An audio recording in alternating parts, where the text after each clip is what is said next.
to the representative of Pakistan. Thank you, Chair.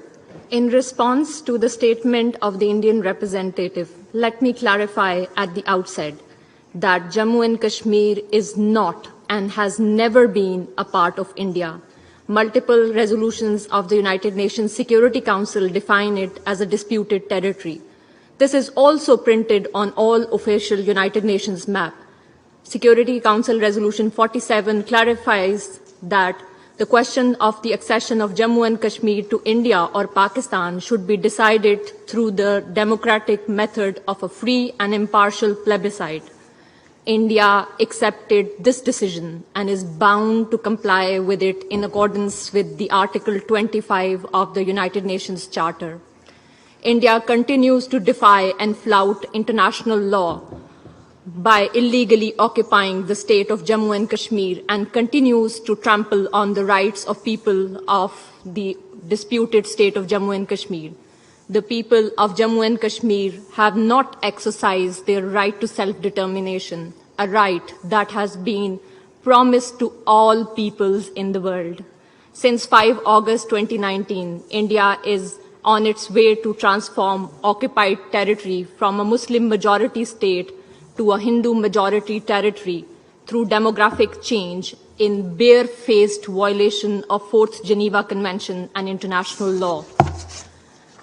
Due to ongoing conflict, there is a dire humanitarian crisis in occupied Jammu and Kashmir today.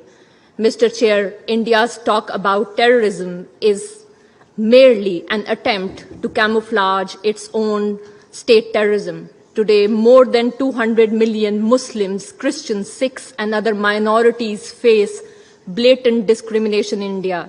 This is manifested in discriminatory citizenship laws to expel Muslims, demolition of homes and shops of Muslim community through the state patronage, storming of mosques and churches by charged mobs, frequent public lynching of Muslims by cow vigilantes, burning of religious literature, harassment and assault of worshippers, curbing of religious freedom, which is resulting in bizarre policies and legislation, including the Citizenship Amendment Act and the Karnataka hijab ban.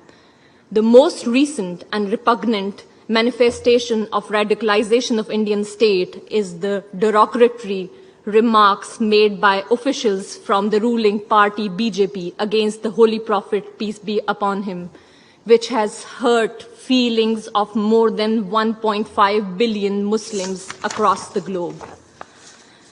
The Hindutva-inspired racist and radical ideology of discrimination against minorities has unfortunately seeped into all organs of the Indian state, the legislature, the executive, and even the judiciary. There have been public calls for genocide of Muslims, to which the elements of the state not only maintain a defeating silence, but their actions also endorse and encourage such calls.